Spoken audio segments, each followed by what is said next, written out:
Today, I am back in my stomping grounds and I am filled with nostalgia.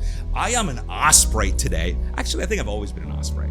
I am in the confines of the Stockton University, former Richard Stockton College of New Jersey, right? Stockton University, as my listeners may know, is my alma mater. I'm a proud graduate of Stockton. I graduated here several times. And I was part of the first DPT class here many, many years ago. And just to witness the evolution of our campus, the evolution of the amenities, and just to walk through here, it was a very, very special moment for me. And I have, again, a very special guest, the distinguished Matt Roman, and I'll let him introduce himself in a second.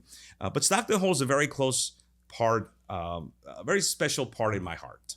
Not only was I educated here, but it provided me the foundational aspects and the virtues and the morals and the values that I've carried out in my profession. And I've always say, no matter what, I never forget where I came from.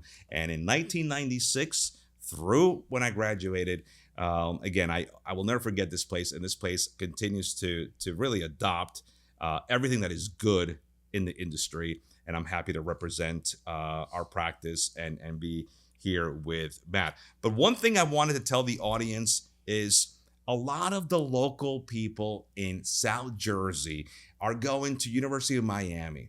They're going to, Stanford. They're going to places in South Carolina, Clemson, Tennessee, Duke. And let me tell you, there's nothing wrong with going to those schools. But you're missing the gem that we have right in our backyard. And I think that's one of the things I really want to talk to the audience about today, the incredible gift that Stockton University has provided the Atlantic County prospective students, both in the Atlantic City campus, the mainland campus, and the ability to really grow the future of healthcare, which again is so promising. And we still believe that the best days of healthcare are certainly ahead of us. And we're going to leave healthcare better than we entered it. And Matt, that's how I want to start. It's been my mission all along as a clinician to leave healthcare better than we entered it. And after just touring the amenities here, seeing the health sciences and how much this school has come in such a short amount of time, I feel really confident and enthusiastic that we are one day closer to achieving that goal. What do you think about that? Well, I just want to say thank you, Andre, for having me on your show. It's the first time for me, so thank you. I can't follow up with your introduction. You're a natural. So, Matt, what do you think about, our mission has always been to leave healthcare better than we entered it. Mm-hmm. And after touring the amenities here of the Health Science Building, I feel like we're one day closer to achieving that goal. What do you think about that? Yeah, just what, our mission here at Stockton is to meet everyone where they are. We're a student-first college institution. So if we can meet them where they are, change one student life at a time, we're preparing ourselves and our students to be ready to take on the uncertain world of healthcare. So let me just tell you guys about Dr. Roman. He is the Director of Clinical Education at Stockton University's Doctor of Physical Therapy program. God, that sounds so good, right? That sounds so good. With 8 years of clinical experience in various settings and 5 years as an educator, he holds a Doctor of Physical Therapy degree and a Doctor of Education in Organizational Leadership. That's a tough one to get, too. Mm-hmm. Yeah, I love it. From Stockton, both from Stockton University. 3-time Stockton grad. Oh, you too. You got the Stockton bug, baby. And Stockton's first double doctorate. Really? Yeah, you are? Yeah, because they only have 3 doctorate degrees to offer. I got 2 of them. Are you going to go for a third? Unless I change my career in nursing. Oh, love it. Dr. Roman's teaching emphasizes preclinical education and utilizes simulations for effective learning. That simulation here is impressive. We got to talk about that because I don't understand how I've been in this. I've lived in this area maybe 30, 5 years. I went to the school. My son goes to the school, and I had no idea that you guys have a simulation lab here that rivals any ICU trauma center in the area. Talk to us about that. How long has that been here? So that building came in with the start of this building. So the John F. Scarborough Health Science Center that we're in right now probably has been around for like the last maybe like 7 or 8 years.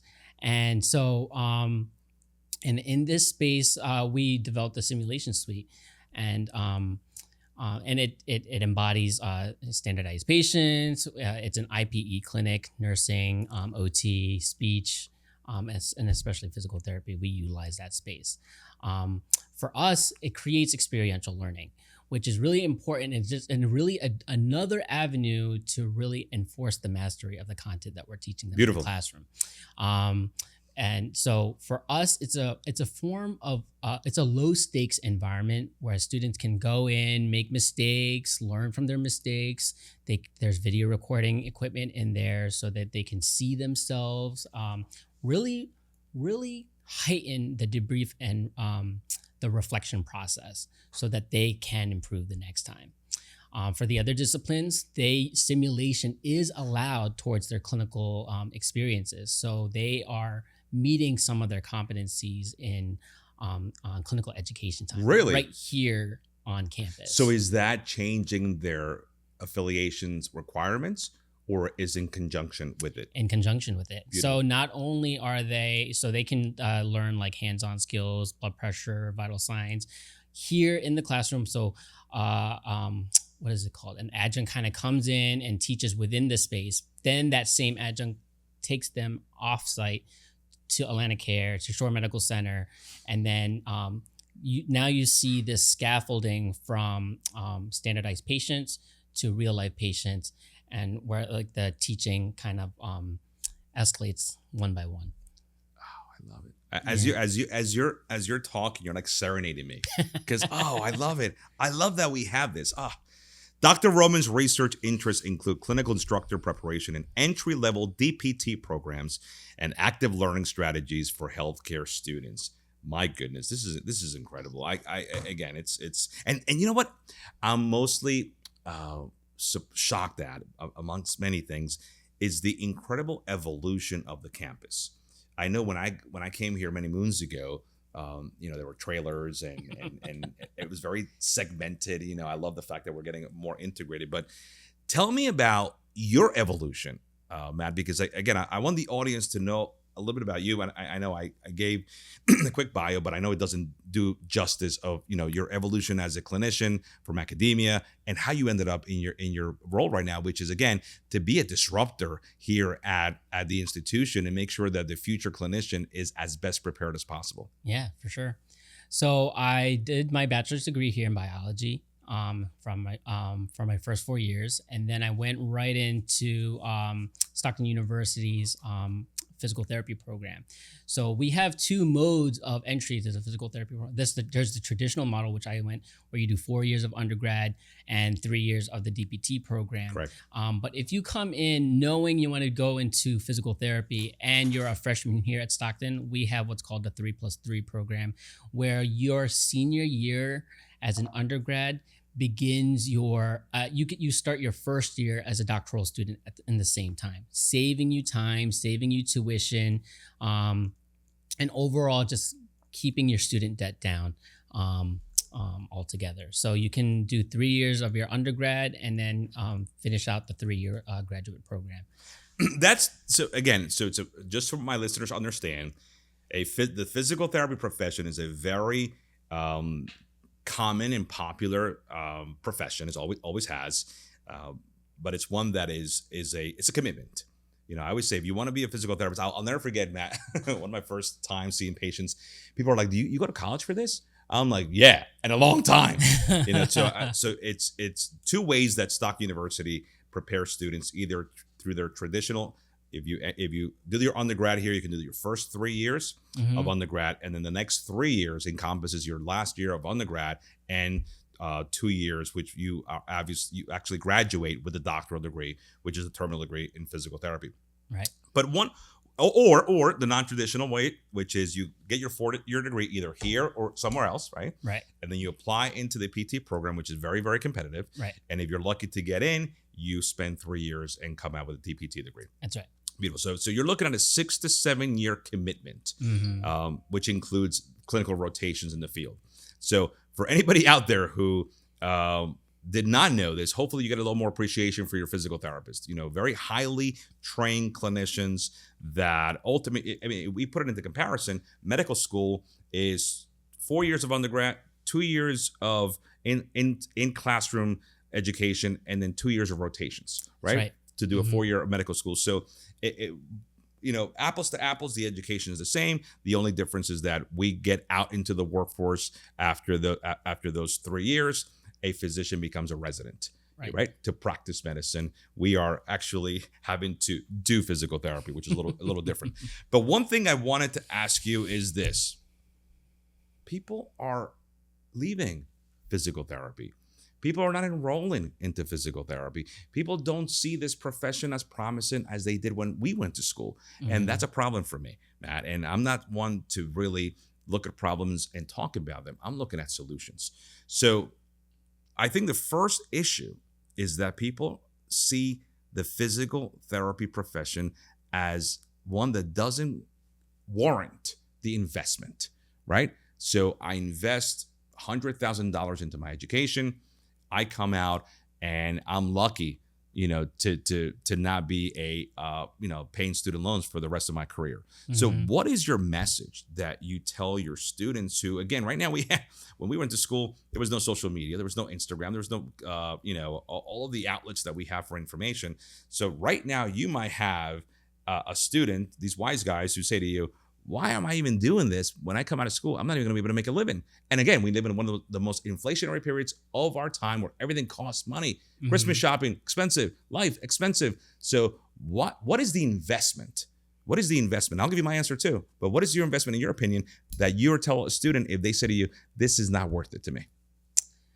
Well, the biggest thing with choosing a career in physical therapy, and Andre, we've talked about this off camera, but you really just want to make sure that this is the career that you want to see yourself in, So even for me, when I have these students come through interested in physical therapy, I really have to make sure, have you considered the financial aspect? Have you considered the take-home pay? Have you considered the student debt you're going to accrue? Have you considered, at the end of the day, and you've thought about that and you've sat on it, and what do you really want to be doing day in, day out? Is that helping people reach their physical, their functional goals in a physical capacity? Then if that's your final answer, where you just want to do some good and help some people, improve their quality of life for the next day, then at that point, come to physical therapy school and we'll support you there. The physical therapy profession is one of the most profound foundational preparations for any professional, whether it's healthcare, whether it's business, whatever you do. The ability for someone to be educated the way that we are, to me, is so invaluable. So this is what I tell people who want to be physical therapists. A lot of people are like, oh, I want to do what you do. And I'm not a physical therapist anymore, but I'm licensed as a physical therapist. I don't practice. But however, I leverage my physical therapy training daily. And here's what I mean. We are trained to be critical thinkers. We are trained to look at clusters of symptoms and create a diagnosis. We are trained to look at the body in a holistic manner and see the connections, the insertions, the attachments, where one thing begins, the other one ends, and we have to close the loop. We also are trained to have what we call clinical customer service, right? Because exercise is something that people don't want to do, right? And exercise is something that people don't understand. Yeah. Why? Because wellness is not something that is traditionally seen out there as taken preventatively. People take services because they need them. Right. So I would implore every person out there that is exploring physical therapy to say, listen, this may be the end for you, but this might be the beginning. And I know when I went to school, Matt, there were some mentors that I had, I call them mentors, quote unquote, who actually tried to guide me and steer me away from physical therapy. Yeah. And the Yeah. reason is, you're not going to make money, Andre. You're not going to make a living. Why buy? Go to medical school. Medical school is what you should be doing. And I said, no, I love it. And if I love it, I will do well in it. Yeah. Right? So one thing I really want to impress. Me too. Would you agree with that? That happened to me as well. And when I was volunteering to go for physical therapy school, someone just stopped me in my tracks and just said, why physical therapy? You should go to occupational therapy. That's where the money is. That's where you're going to get the respect. That's where, but at the end of the day, that I'm not going to be happy. It comes down to, this is what I want to do. This is where I want to put my energy. I want to help people in this capacity. Love it. Yeah. I agree with you. So here's some statistics about Stockton, which is pretty cool. You didn't even say this. So currently, and you correct me if any of these are wrong, currently Stockton's DPT program is admitting a cohort of 34 students who begin the program each fall semester. The number of applications received each year are about 300. 300. So when I went to school here, I sound like one of those old, grandpops. When I went to school here, there was 568 applicants and 14 people got in. So just saying. So with that incredible amount of applications, you did say to me in the pre-screen that we are seeing a lower retention rate, of enrollments. Talk to me about that. Well, I think that's just the nature of all of higher education, where, to the points that you mentioned before, return on investment, value in the undergraduate and graduate degree. So we're just following the pandemic. We're just seeing less students come to college, period. Really? Period. And so then with that, the focus then becomes on student retention, and things like that. Actually, here at Stockton, in this last year, we had an uptick in graduate admissions, which is fantastic for us. But yeah, I think most universities across higher education are feeling a downward tick in enrollment. Listen, I will tell you why you guys are seeing a downward tick, because it's not that the patient pool is decreasing. It's not that the need for physical therapy is decreasing. It's not that we have a healthcare system that is not shaped to support the PT profession. It's because our advocacy efforts are absolutely terrible. We don't have advocacy efforts that really are in the best interest of the profession. I personally stopped donating money to the APTA a long time ago because I just didn't see the evolution of our profession move fast enough. And when I look at the number one, and this is why I'm going to endorse what I just said. The number one reason why we have patients go to the hospital is also the same reason why people fall. It's also the same reason why people go to nursing homes. And it's also the same reason why people pass. It's called frailty, specifically lower extremity weakness, right? Quadriceps and also dorsiflexion weakness. So if weakness and frailty are the number one issue why we are spending a tremendous amount of time in our later years not being vibrant, it is a terrible position for our advocacy lobbying efforts to not have us in a higher place where we're not being susceptible to all of these regulatory aspects. Reimbursements are lower, pay is lower, and the bureaucracy in PT out there is mountainous. So why people are not pursuing the PT profession, albeit being such an incredible profession, is that they don't want to fight anymore, because the ones that are being paid to fight for us are not fighting for us. Right. So that and again, I will scream from a mountaintop, man. We need better. You talked about the changing of the guard here at Stockton. We need a change of the guard with some of our APTA powers to be, and I'll be happy to have a discussion with them. Yeah. But I think we need to do better. The profession needs to be in a better part, and I think we took some good steps the last couple of months. But what do you think about that? How do you feel? And maybe you're insulated a little bit in academia, right? Yeah. But obviously you're connecting with students who are out there in the workforce. So how do you feel that people are being supported once they leave the confines of Stockton. And again, our APTA and some of our local APTA, institutions that we're paying thousands of dollars to, do you also feel that some of those efforts have just not been what we expected?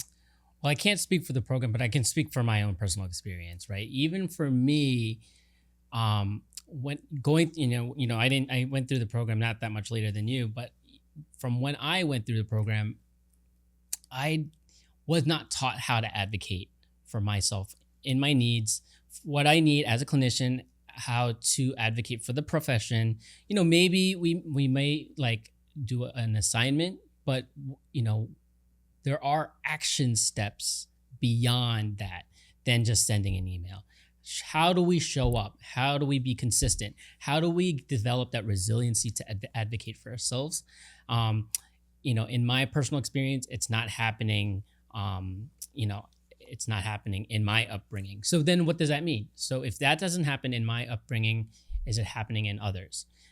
Do we have whole generations of physical therapists that don't know how to advocate for themselves? So if we're not being taught that, how can we then, when we need it, turn it around and advocate for us for our greater future? Love that. It's not being taught. So where are we going to learn? And how are we going to learn when we need to work to pay back our student loans, to pay our student debt? When, how do we find that time to advocate for higher reimbursement when reimbursement is constantly being chipped away and we have to do more with less? And so what's happening here? Our voices are being silent because we just need to survive at this point. Yeah, and listen, I think it's the profession starts getting stagnant. The profession starts getting exhausted, and I think some of the advocacy efforts start falling on deaf ears, and people start just accepting, what the situation. But I'm a believer of what you tolerate will eventually dominate. And I think what has dominated in the physical therapy profession is that we are an ancillary service that is non-essential. And at no time did we get that slap in the face more than during the pandemic. Sure. We were told that physical therapy wasn't essential, yet it's the number one reason why people fall, go to the hospital, pass away, all that good stuff. But yet we were non-essential. Think about that. Right. It didn't make sense. So when I look at, so just to kind of unwrap and recap what we just talked about, there's a great program here at Stockton University, one of the top in the country, I will say, maybe number one. And there's also a tremendous amount of integrated other health sciences that physical therapy students get to collaborate with here from their academic studies, because there's a lot of fragmentation out there. There's a lot of segmentation out there. There's a lot of dysfunction, disjointed aspects where people go out there and don't communicate. Here, you get nurses, exercise science professionals, PT, OT, speech. This is amazing, right? So you get that here at Stockton. The cost, let's talk about the cost, right? I researched this, but the cost of physical therapy training can range from $100,000 to up to $400,000 in total, right? Wow. Depending on where you go. So let's talk about the cost, because I think the cost ultimately kind of rounds the return of that investment, right? So because we're talking about a couple of things. People are not coming to the therapy profession. We're seeing retention numbers. I'm seeing the profession people abandoning, basically. You're seeing mass exodus, but we're changing that narrative. We're saying that, no, actually, here at Stockton University, we are agents of change. We are rebels. We are shakers. We are movers. We are going to disrupt physical therapy by telling people that, no, this is an up-and-coming profession, and we are here in South Jersey as probably the proponents of it, and we are going to be the ones to change it, right? Why not? Why not us? Why not? Right? We can either be the ones who stand, on the sidelines, the spectators, or we can be the protagonists of change. I choose to be the latter. So we're going to talk about cost, right? Because cost is, I think, one of the continued ways that we can disrupt physical therapy. So the cost in the average cost for the physical therapy degree is $143,000. Wow. $143,000. And in some institutions, it could be $213,000. And in some out of state private institutions, it could rival nearly $400,000 for the education with books, Wow. fees, and residential costs. So let's talk about the cost here at Stockton. Yeah, sure thing.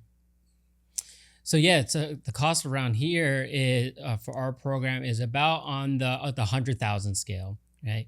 But it's to what you just said is that the way that Stockton does their program, we focus on small scale class sizes, where our teacher to student ratio is 1-to-1. Teachers here are very accessible.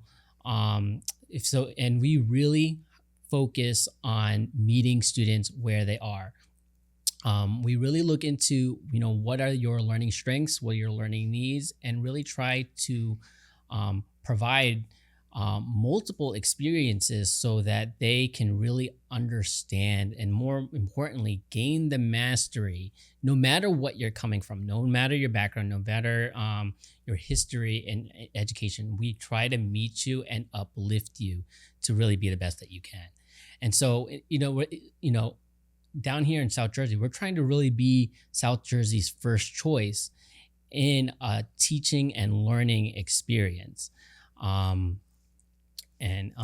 so really it comes down to value. Do you want to be part of a culture where they know your name, they know your your strengths, your values, where you came from, and how they can support you? Or do you just want to be a number that's just going through the process? You pay your dues, and then you come away with a degree. But what about your experience? And for my role here as a director of clinical education, I really focus on understanding what are the students' preferences and where do they want to get their clinical experiences. And it's my job to make it happen. Some schools will do a lottery system, and then and it's based on seniority and rank. But I'm working for the students to identify where do they want to get their experiences in. Is it in orthopedics, sports, pediatrics?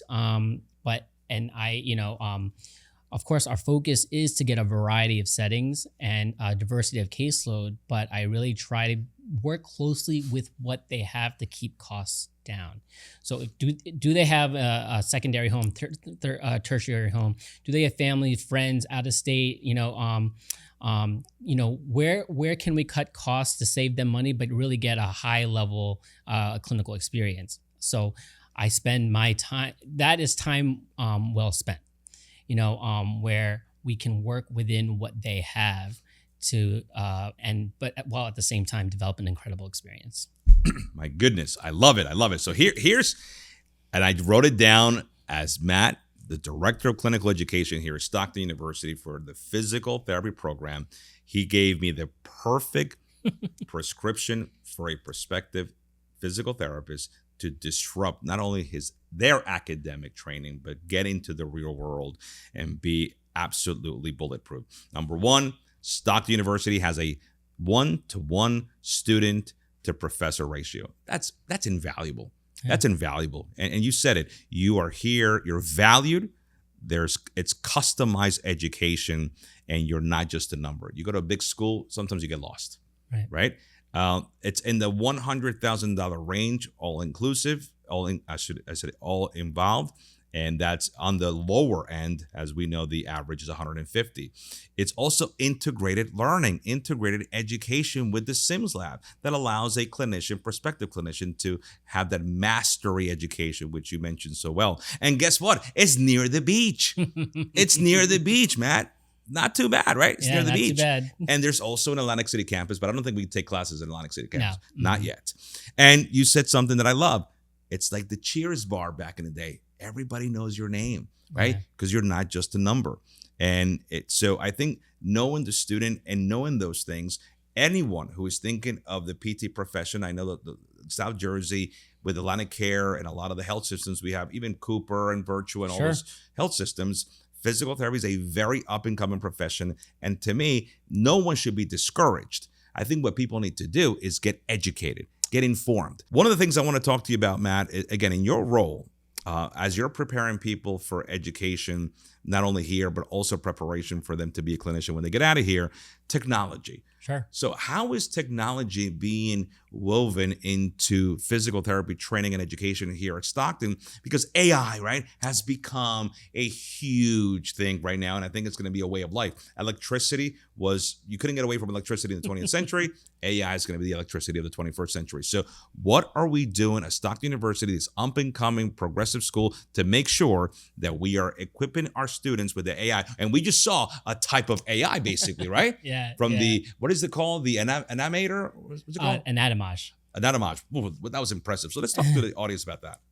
Yeah, so definitely, we have a really impressive suite here at Stockton University. We have a fantastic IT department. We cannot do anything without our, IT department. But students here at Stockton, they have access, 24/7 access to their classrooms. If you can, remember the days of studying in the classroom and then trying to find the space, or studying at home, they have access to each other.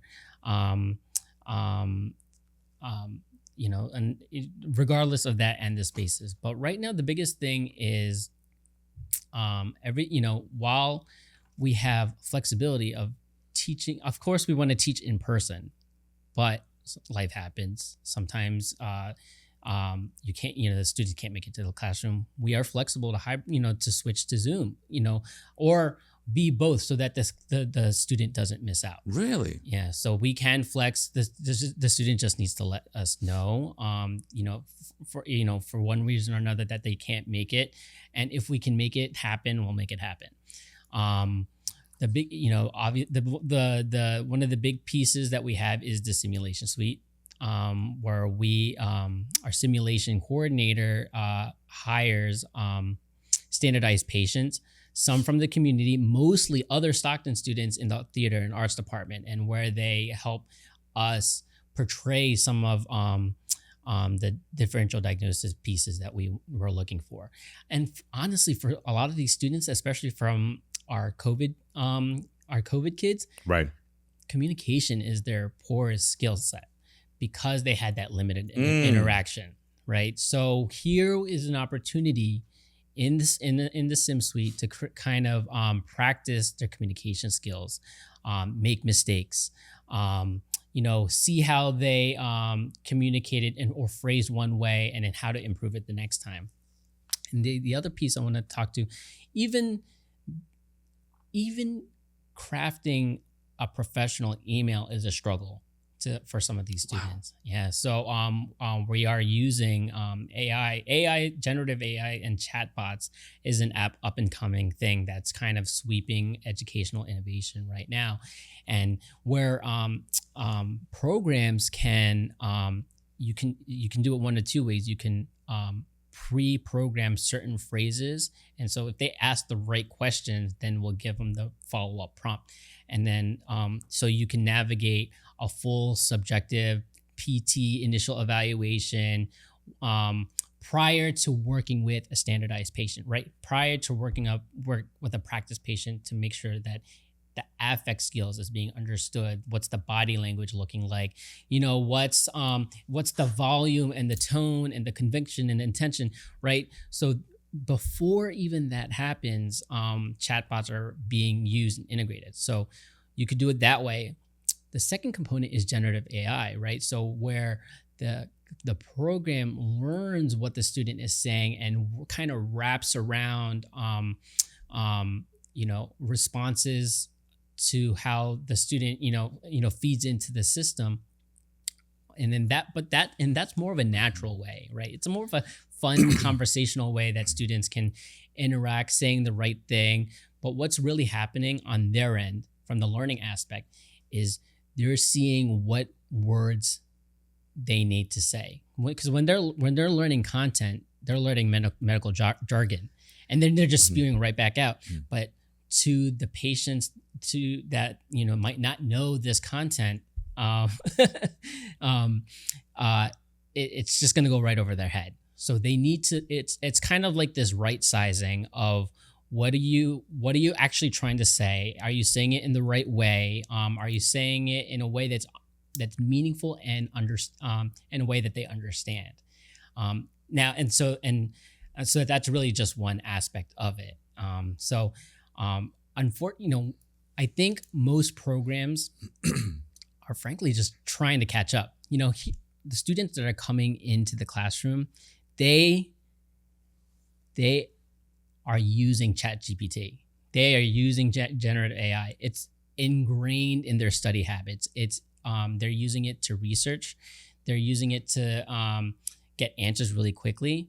But our responsibility at this day and age is to really make sure, really to educate them that AI is just a tool.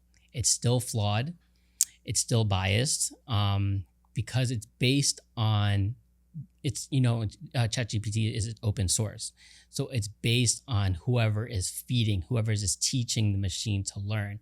So here, if you want to take a step back, it's really the haves and the have-nots. Who has access to ChatGPT? And so those are the people that are putting into it. So, it's really not evidence-based. Even though that the content can be 80% correct, it'll still make up the sources if you ask where you got the information from. This is fascinating for me. This is fascinating for me because we are really getting into it in our practice. And I personally believe that large language models, natural language processing, machine learning will completely change healthcare forever. And I think that the number one profession that is prepared to disrupt healthcare is the physical therapy profession. Mm-hmm. Because we spend the most amount of time with our patients. Yeah. We're seeing our patients 3, 4, sometimes 5 times a week, 2, 3, 4, sometimes 6 months, if not longer. Also, restorative programs and cash pay programs have us seeing patients almost in perpetuity. Yeah. Right. And with frailty being the number one issue, that's not going away. But you mentioned something that Gen AI creates exactly what you said, insightful behaviors that create incubation of the information, mm-hmm. acceleration of the information. And once the information is, again, learned over time and narrow intelligence allows us to do the next best action. NBAs are going to be the future of healthcare. And what that's going to do, it's going to allow a clinician to do precise, data-driven decisions at bedside. Right. And I am so excited about this space in physical therapy. And I'm so glad to hear that Stockton is adopting it. But it's not a but. And I do think that physical therapy and OT and speech, I'll add the 3 therapy disciplines just because of the frequency and duration of the plan of care and the episodic interventions, but hopefully will become continuous, not episodic. We are going to be very, very, very, very, very, I think, at almost driving the AI bus, right. In that aspect. So I'm very excited about that. I also think just looking at the population, that if you are able to incubate the information properly, because there's an AI component that's able to learn, the clinical cascade models that are in the best interest, that become evidence-based and have validity. It's going to allow us to also defend and protect one thing that we always have been, almost sitting ducks at, and that's compliance issues. Sure. Right? Audits. Because the way that we are reimbursed is time codes. The way that we are reimbursed is almost flawed, right? Because we're not reimbursed by providing a service. We're reimbursed by how much time we spend with our patients. Sure. Which is terrible. Sure. Terrible, right? So exercise is meant to be progressive. Exercise is meant to be delivered and prescribed with greater intensity. Yeah. If somebody's 90 years old and they've never exercised, and if somebody's 6 years old and they've exercised 5 days a week, obviously they're going to attenuate exercise differently. But we're told that no, you are paid based on how much time you spent with that patient, right? Even if they're not getting better, right? So I do think that the AI it's going to create a different model, which is, dare I say, value-based. Right. Value-based, and the outcomes of our plan of cares are going to really dictate the reimbursement. Right. So to me, AI is, and I think that's going to jumpstart in 2025. Oh, that's soon. At 100%. Yeah. Wow. 100%. Because physical, and I think CMS knows that. CMS recently changed two things that are going to be monumental. It eliminated, it downgraded the supervision of physical therapy assistants in the Medicare Part B setting, right? The outpatient setting, from direct to general, right? Which is the way that it should have been always, right? So now you don't have to have a redundant, frivolous business model where you have a PT overseeing and policing and babysitting a PTA. So that change is going to be something that's going to change physical therapy profession forever. The other one, which I'm most excited about, is forever we've had to have, think about how, and this is why we kind of position the podcast in this order. Think about how educated we are, right? Dare I say overly educated. But through these years, and it's gonna end this upcoming year, when you see a patient for physical therapy, right, in the Medicare world, you have to submit a plan of care that has to be signed by the referring physician within 14 days. Yep. Sometimes we get 30 days. And if we get the audit and the doctor doesn't want to sign it because they haven't seen the patient in a long time, they want to get that visit, or they just don't know it, right? They can say no, and we get all those services, denied. And again, no disrespect to our fellow physicians, but they're not educated on exercise like we are. Right. They get 20 minutes of exercise, maybe 15 minutes of nutrition, and that's it, right? Think about it. Think about how contraindicated, to use the lack of a better word, our system has been in handcuffing physical therapists from doing what they need to do. Right. And they've been practicing what I call defensive medicine. That's what physical therapists do, because they don't know when the next shoe's going to drop. Right. Right. So lifting that and allowing a clinician to now be a direct entry point to the system will change the profession forever. What are your thoughts on that? Because I know that, again, academia is insulated from the business model, but now you're going to be able to say, hey, listen, there's a veil that is being lifted. And you know what comes after that veil, Matt. After that veil is potentially the removal of the prescription. Right. I think personally for me, so, it really highlights the value of the general physical therapist, right?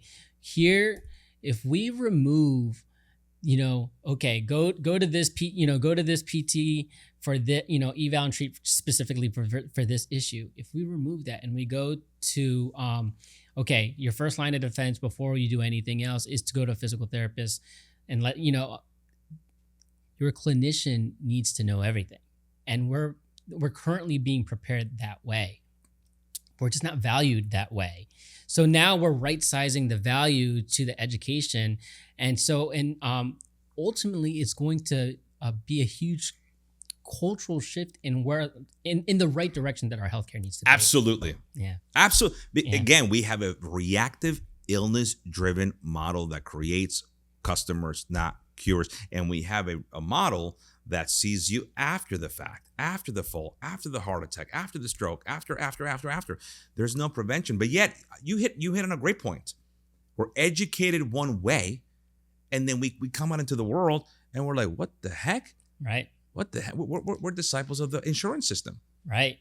And I remember when I first got out of school, and I'm calling myself, I'm a doctor. I'm a doctor of physical therapy. Like, I have so much knowledge, and then I'm using like 10% of my education. I'm like, this has to stop. But I do think that the recent CMS changes, Matt, are a vindication of the DPT profession and the DPT training. Which again has been something that I've been waiting for it to almost win in court, and it finally did. Yeah. Don't you feel the same? Yeah, and so it'll be really exciting to see, how do organizations and then how do academic programs adjust to these changes, and how do we change our next generation of clinicians to be more, what's the word? they advocate for themselves. They're the outcomes, the clinician outcomes really comes out on top. Where then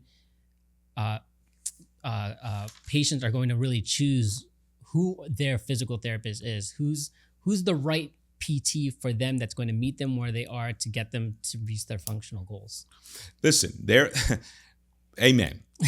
Amen. There is no, to me, there is no way in heck that anybody will go to a physical therapist and then they'll be like, oh yeah, go get a second opinion. No. It doesn't happen. That's not a thing. Yeah. It doesn't happen because Yeah. if you come to a physical therapist, we're going to figure out what the heck is wrong with you. Yeah. But now we're going to have the ability to order x-rays. Now we're going to have the ability to do a lot of things. And again, that's where I see it. I see it as the physical therapy profession being an entry point and a respective adjunct profession that is essentially a specialist. Mhm. A specialist, right? This is a specialized part of medicine that's going to get that same recognition. Podiatries. Why can't this be on the same basis of optometrists? Where these are terminal degree doctor trained who have the ability to, again, if it's not within the guardrails of their scope of practice, then they refer to another specialist. Mhm. I always say, maybe in the 80s and 90s when our profession wasn't where it was, from an academia standpoint, but it's advanced so much and we're still being applied the same insurance, discretion and quite frankly, bureaucracy that was done 40 years ago. Sure. Doesn't make sense. Sure. Doesn't make sense. Wow. I think we beat that with a horse. So just for the audience, Stockton University, and I think we're going to make some changes with technology, and then we're seeing some upcoming regulatory changes that are going to definitely help the application of academia into the profession and allow our clinicians to be more successful. As the director of clinical education, I need you to be honest with me. Sure. What are some of the things that are missing in the current curriculum? Ooh. So the biggest thing for me is that, we are training our students to be clinicians, but how do we, look at how we're training them. We're training them to teach patients in therapeutic exercise. We're training them to mentor students, how to navigate the clinical program, right? We're teaching them to be educators, but we're not valuing them as educators. When you come away with and it's what you mentioned before, we're teaching them to be competent in clinical reasoning and being detectives in the clinic, right? But we're not valuing them in that way. So here we have students, we're teaching them how to prescribe exercise, teach students, teach undergrad to come to physical therapy school. When you're out there, when you become a clinical instructor, what do you become? You become an educator to teach, you host students to practice what they know, but you're not being valued as an educator. And so when you want to make that jump, let's say you're like, hey, and this is my own personal journey, where I came I worked right after I graduated from Stockton. I worked at a hospital for 7 years. I loved what I did. I loved working in patient care, getting patient where they needed to go. But a large component of my job was I served as a clinical instructor.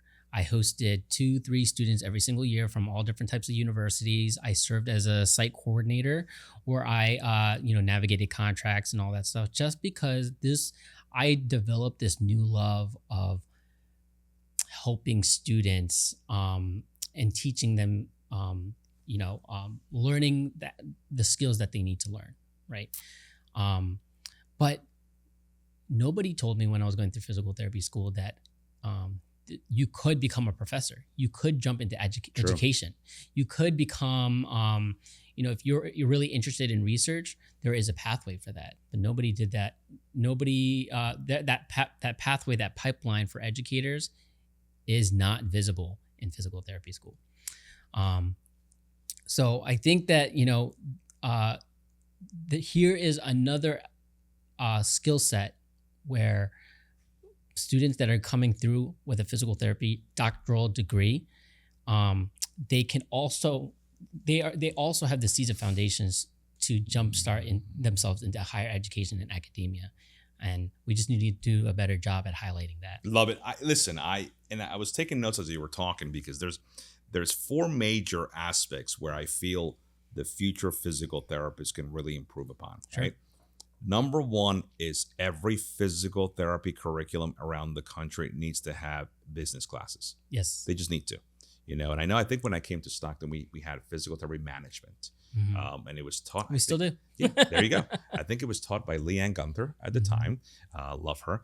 And and it taught you how to manage other people, manage your time. I don't know how it's extrapolated from there, but that's something that I remember, because I knew that I always wanted to be in a leadership position. I never wanted to be just a physical therapy, Sure. right? And that's another, epidemic, the just a epidemic. But to me, business classes, how to read a financial sheet, what is net operating income, what is EBITDA, how do you determine the gross net margin, how do you determine net revenue, how do you know the reimbursement based on the payroll costs, how do you know how to maintain a business? Yeah. Whether you run one or not, you should be able to know, because a lot of the decisions that are being made on your paycheck are susceptible, or I should say inflicted, because of the business. Sure. So yeah, to me, absolutely. business acumen, emotional intelligence. And you said it, people don't know how to advocate for themselves. People are not aware that's something that they can't even do. And then when they are aware that they can do it, they don't know how to do it. Yeah. So public speaking for me should be a part of every physical therapy curriculum. Why?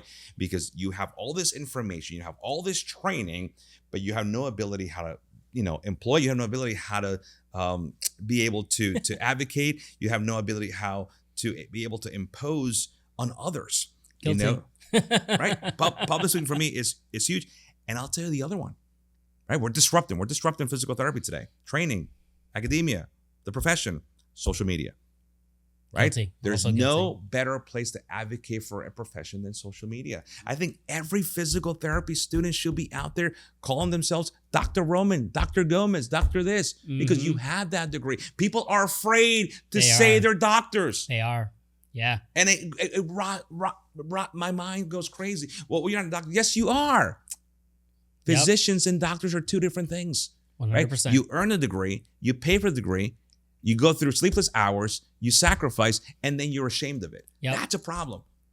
Business, emotional intelligence, public speaking, social media, that will create confidence, and that will create resiliency. And if you create resiliency, if you create that power that comes that I can stand shoulder to shoulder with anyone, then that's how we move the profession along. Yeah. Right? Amen. You said it. You get me riled up. You get me riled up. A couple other things I want to talk to you about.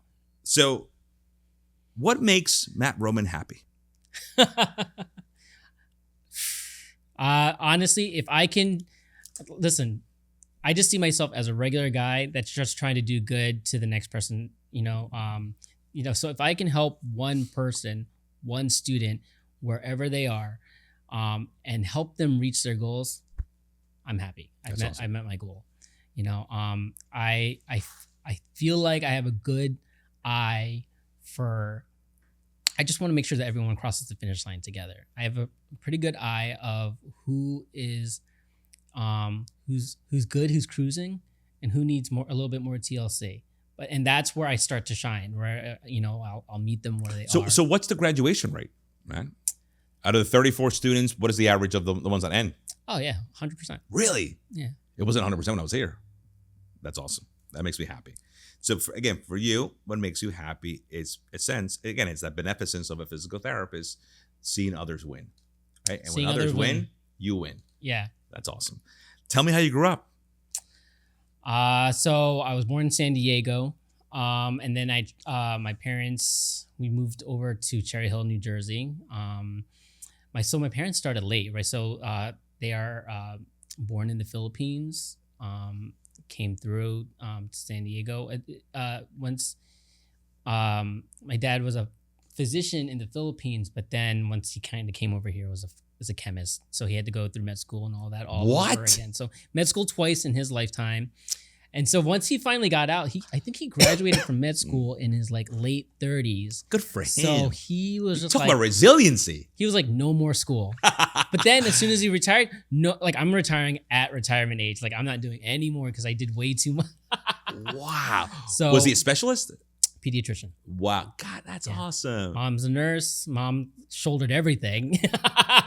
Wow. So, you know, we kind of like, you know, I grew up really being extremely humble, extremely aware of where I came from. That's awesome. And really, you know, we kind of lived this life where we kind of just had to assimilate into the world around us. I grew up with 3 brothers, 1 sister that we adopted like kind of later on. Are you the oldest? I'm the middle. Middle. Oh, me too. I'm the middle. Those rebellious middle child. Yeah. But I draw huge inspirations from my brother Mike, who passed away. Ooh. He himself was deaf, had a lot of medical complications throughout life.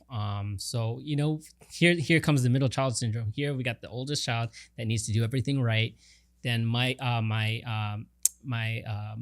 second brother Mike, who I loved and I adored, and I draw a lot of inspiration in helping him. And this is where I can see where he gets left out of communication, gets left out of parties, gets left out of like, just because we're mainly speaking family. Sure. And he was like, hey, he'll always say, And what, I know what'd you say? Filipino families, man. They're close and they're big. Yeah. Big families. So when we all laugh, he'll be like, oh, what did you guys say? Mm. And then here you get that into that rhythm. I'll tell you later. You get frustrated. Yeah. So they get left out. Mm. So that, you know, I really resonated with trying to be that advocate for him in whatever that space would be. Right. So unfortunately, as he, you know, graduated from school and then took a job, I think he took a job at UPS, you know, in, you know, moving boxes and things like that. Sure. But they didn't know how to communicate with him. So what happened was he would essentially injure himself often on workman's comp one way or another. So this is where I made my transition. Just not to communicate. Right. Like, so they said like, you know, so he did night shift. So if he was moving boxes from the truck to inside the warehouse, if nobody told him that like, hey, last truck, we're closing up, and he's still working in the truck, sometimes they might close the door on him and then like nobody would know. Right. Wow. So there's this like lack of communication, lack of understanding, things like that. So he would often find himself getting injured. Yeah. So that's where I found myself helping him, advocating her. I would often be the interpreter for him and whatever communicator he needed to be. Wow. In those spaces. I never knew. Yeah. Yeah. Wow. So that's where really my heart of helping others, meeting them where they are, making sure that they cross the finish line on the same level as everybody else is where I draw a lot of my inspiration from. Love it. Love it. Yeah. If you could go back and see the 18-year-old Matt, what would you tell him? And would you choose the same path? I would choose the same path. Yeah. I would say stay the course. You 18-year-old Matt figured it out. 17-year-old Matt and before didn't figure it out. School did not click. Okay. School did not click for me from elementary, middle school. It wasn't until junior year everything started to kind of fall into place. I knew that academically I wasn't intelligent, let's call it that, but I was a hard worker. I knew where my strengths were. I knew what my weaknesses was. I knew what I needed to do to improve. And if it wasn't for those hardworking skills where I would sit myself down and study and, cram and put myself out there, tribulation by fire, if I didn't have those skills early on, I wouldn't be where I am today. Yeah. Listen, it's what everybody says. Like, the hard skills are easy. Yeah. Right. But it's the soft skills. It's the soft skills and knowing how to communicate, knowing how to be empathetic, Yeah. knowing how to just that's what I mentioned earlier, how to be aware, you know, identifying the behaviors of others is so easy to do when you control your own behavior, Yeah. you know. So I'm you're going ver- to say something. I was gonna say, like, this is why this podcast is turning me around myself, because I'm a listener. I'm a listener first, and then a responder second, and I can form communities and networks and relationships by listening first and meeting them where they are. Absolutely. but in here, I'm like, it's the opposite around. I'm like, oh, I hate talking about myself. Listen, 90% of a conversation is, again, active listening, right? Yeah, And it's that, yeah. and it's now learning to respond, right? And it's, I always say, listening to understand rather than listening to respond. Love it. And my last question to you is, how is Dr. Roman disrupting, from his perspective, clinical academia? So let me just give you the kind of just the setup of this. Our podcast is meant to have disruptors, people in the space that are doing things different, Sure. right? And I think we've kind of chronicled really well how Stockton University is doing that, not just from a physical therapy standpoint, just from an, you know, overall secondary education and standing out above the crowd, you know, in New Jersey and technically national. I mean, I've been in other states and I say Stockton University, they're like, oh, I know that. We used to think that it was Stockton, California. Yep. But now, right now, Yeah. they know that it's Stockton Yeah. University down here, and I'm very proud. Again, I have a tremendous amount of pride. A lot of people don't say where they went to school. I love it. Yeah. I didn't go to Ivy League school, but I guess what? I oversee people who did. So to me, I'm very proud. And you said something. You're not intelligent. I disagree. You know, I think there's a difference between educated and intelligent.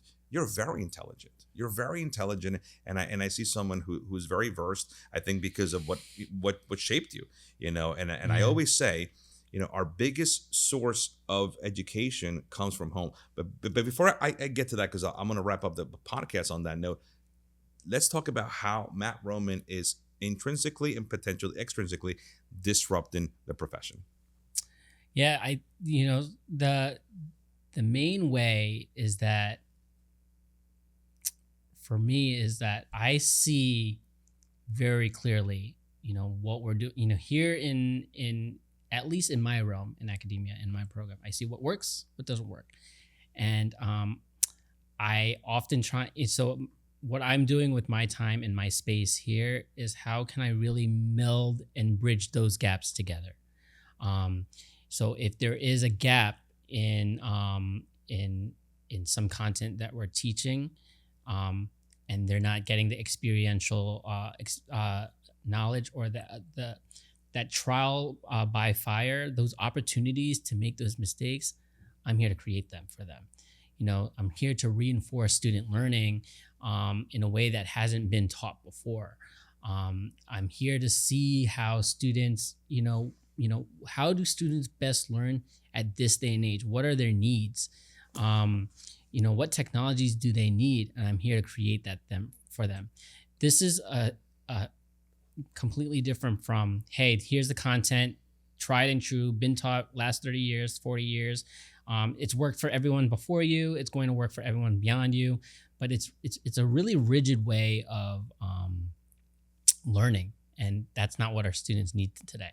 Well, listen, it's clear, Matt, that your advocacy, the way that you are, which again, you have a really effective way to impose your agenda through a tremendous amount of humility. And I do think what you said about listening, that started, again, you're a middle child, and I'm a middle child myself. We sometimes are the ones that are not heard, right? Because the firstborn is, you know, golden child, and then the baby is the baby, right? Yeah. So usually as the middle child, you're the arbiter, you know, between the oldest and the youngest, and then your needs are sometimes, you know, you get the hand-me-downs, and, you know, the baby gets the new stuff, firstborn gets the new stuff, you get the hand-me-down. So, or the harmonizer. Exactly. You and I'm the harmonizer. And you have to be. Yep. You have to be. So again, I can. You're like the perfect person to, again, be here and through the evolution of Stockton, see the program flourish, and I can't wait to see what the program's going to do under your advocacy. But one thing that again, to me, so it says, to be an activist is to speak. To be an advocate is to listen. And that's what I kept thinking of as you spoke. Right, there's a lot of activists who just talk because they have to say something, right? Right. We always say wise people speak because they have something to say, right? Which is very different than say something.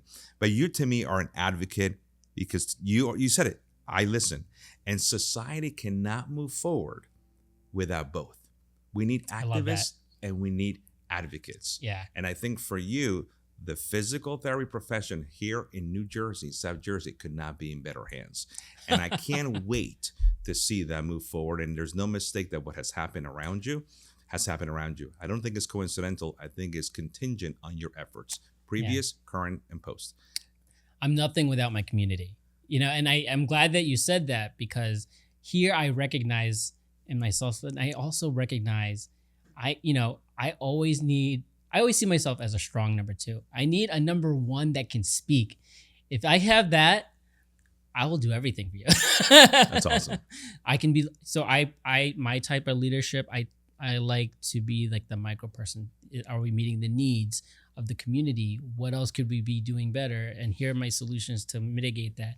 But, I think we all need a little community. We need to find our teams that really are going to make you shine, like you guys, who has the vision and who's going to make those changes, and who's going to be the one that's going to kind of pave that way, but who's going to also organize the path that you made behind you so that everybody can follow suit. So we always say, Matt, and again, that was very well said. We always state that healthcare is the most laborious, difficult journey that we will ever take. Yeah. And unfortunately or fortunately, however you want to look at it, it's something that none of us are immune to. We will all take that journey, right? And that journey, unfortunately, is a very laborious. It's full of landmines, sinkholes, and a lot of obstacles along the way. But I think it's people like you, who make that journey, seamless. It's easy. You're right. It's easy for the visionary, to plan out what the end goal is going to be. Yeah. But having that person who executes and gets us there are two different people. I am, you're right. I am that visionary. I have ideas and these guys will look at me like I'm crazy. Yeah. And then I rely on very smart people, probably smarter than me, to get us there, and I think that is you said it, the community, and the community creates a tremendous amount of harmony. And I'm the guy what he's trying to say is translate it. Yeah, translate it. So they don't completely think he's crazy. Yep. I love that. Yep. It's been a pleasure to have you on the podcast. Andre, thank you so much. I appreciate the time. And I'm sure, we'll do this probably again. And we are changing the habits of yesterday to create the new healthcare reality of tomorrow. Thanks so much, bro. I appreciate it. Thank you so much. Thanks for having me. Awesome.